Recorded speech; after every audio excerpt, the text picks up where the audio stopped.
Okay, hi everybody. Welcome back to Tuesday evening Hunter College Counseling Center Existential Therapy Support Group. Last week, I think we had a really good session. We talked to Donnell a little bit about the death of his grandmother, and you each provided him with some really interesting insight. And I thought for this evening, maybe we should focus on something a little more uplifting, like life and living, and maybe what direction you're each headed in. And why don't we just do a quick check-in, go around the room, and see how everyone's feeling. And why don't we start with Anthony? How are you doing tonight, Anthony? I mean, I'm still here. I don't want to be here, but parents are making me pay them for this. It's going forward. Okay, so you're still putting it off on your parents. Well, I'm glad to have you here anyway. Lindsay, how are you doing tonight? Well, I kind of failed another quiz, so I'm not really feeling much better, and I'm still pretty freaked out about the whole thing.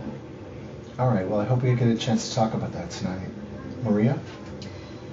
I'm okay, I'm just still a little lost, a little confused. Okay, and you were talking about last week, I think you were going to go and speak to your advisor, but before we touch on that, let me just check in really quick with Donnell. I'm not quite sure how I feel. In some ways I feel better, but I guess I'm just afraid of death, I guess, and I have to work through that. Okay, well, I'm glad you're all here. I'm feeling pretty good myself. I'm happy to be back with all of you. I have a lot of insight, I think, to offer you this evening. But Maria, I know that you had an appointment with your advisor, and did you want to kind of tell us how that went this week? Yeah, I recently spoke to my advisor, and they told me that I have to decide on a major. I have to finalize on a definite major, and plus my parents, they said that they can no longer pay for my classes. My financial aid is running out. So it's all dealing with the major. I have to pick a major in order to continue, I guess, getting financial aid. And I'm kind of dependent on the financial aid because my parents are no longer, they won't be able to support my college education anymore. So you have to make a choice. And how does everyone feel about Maria's situation about having to make a choice? That sucks. That blows. It's not your fault at all. School offered no guidance. I'm here. I'm still here, and they're not telling me anything. So, and you know what? Parents aren't paying for it. Just go along with it. I can't believe your parents are going to pay anymore. What if my parents are paying? I can't believe I failed another quiz. But if I fail another quiz, does that mean that I won't get financial aid and my parents won't pay? Oh my God, I'm going to be the new Maria. You don't even want to be the Maria right now.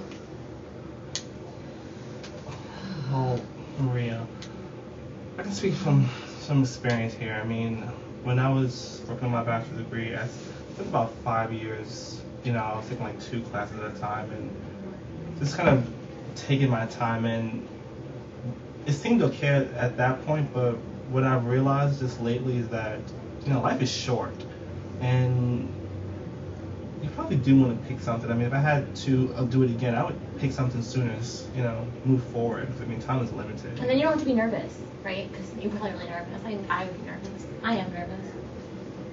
I know life is short, but I mean, where am I going to get the money to pay for my courses? Like, I want to, let's say I do pick something, but how do I pay for that? How do I pay for my education? Blame the country, man. They're like coming back loans and stuff and all that, and not helping out the students. Once again, it's not your fault. Don't even worry about Another thing to worry about. There's no loans. You should really pick something. So how can we help you, Maria? How can this group help you make a choice? And what does it mean to make a choice? What does that feel like to make a choice for everyone? And we can start with you. So let's start with something simple. When you get up in the morning, how do you choose what you're going to wear? What do you think about? Well, in terms of what to wear, sometimes it takes me 30 minutes, 45 minutes. Sometimes, I don't know. I usually try to pick something that matches, but something that I'm comfortable in. So it takes me a long time. But then again, life is short. You have to just, sometimes maybe you have to pick something and just go with it. But Sometimes you do, and that's the beautiful thing about life. We have the freedom to choose. But you said an interesting word, and that's comfortable. And so what have you studied so far that makes you feel comfortable? I guess sociology. I'm taking a lot of sociology courses, and those seem interesting. But what are you gonna do with it? Do you have anything to do with it? Because that would be, I'd be nervous about not having anything to do with it. I just don't know anymore. I'm sorry.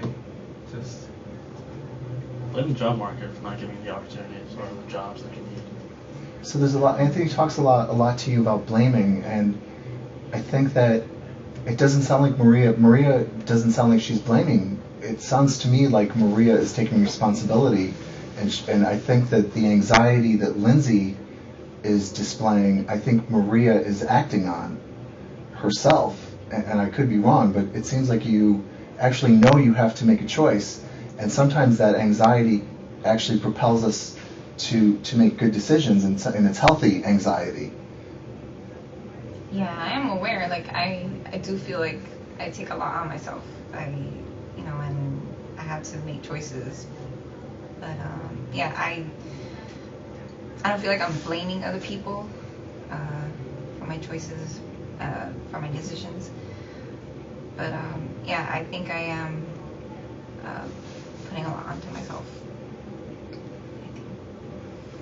And so, Lindsay, the anxiety that you feel, it is natural to feel anxious about life's events, and I think you can. It's interesting to me that you can really relate to the members of the group with what they're feeling and what they're going through, and your anxiety is very evident to us. Yeah, I mean, you display it, and it just makes me wonder if you feel it, if you feel that way all of the time about everything.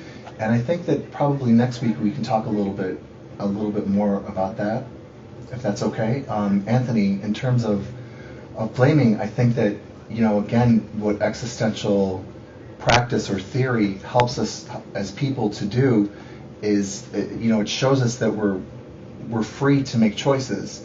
And you said blame the government. Well, we happen to live in a society where we're afforded to we have free will, and we're able to exercise it. And so by blaming, I think we have to look into that a little bit more, because it seems like you're letting yourself off the hook, because along with freedom comes responsibility. And I think what Maria is saying is that she recognizes that she has a problem, but she's taking responsibility and owning up to it, and she's going to face a decision pretty quickly. Donnell, I think that life is short, and the advice you gave to Maria is very sound. Life is short. What can we say? Maria said she takes 30, 45 minutes to decide what she's wearing in the morning. Well, how does that translate to in other areas of her life? Does she procrastinate with everything else? So it sounds like she did, in terms of her major. Doesn't mean you're a bad person, Maria. It just means that maybe you need to start thinking more clearly about what you want from your life. And with that, our time is up for tonight. Is there anything else that anyone wanted to add? So next week, Maria, do you feel better about, are you going to make a follow-up appointment with your advisor this week? I think so. Okay. Yes. And just talk about some more and see what other choices you have, right? And I think next week we're going to talk to Anthony, if that's okay with you. So maybe think about some of this blame stuff and some ways that you can start taking a little more responsibility in your own life. Okay? All right, thank you all. See you next week.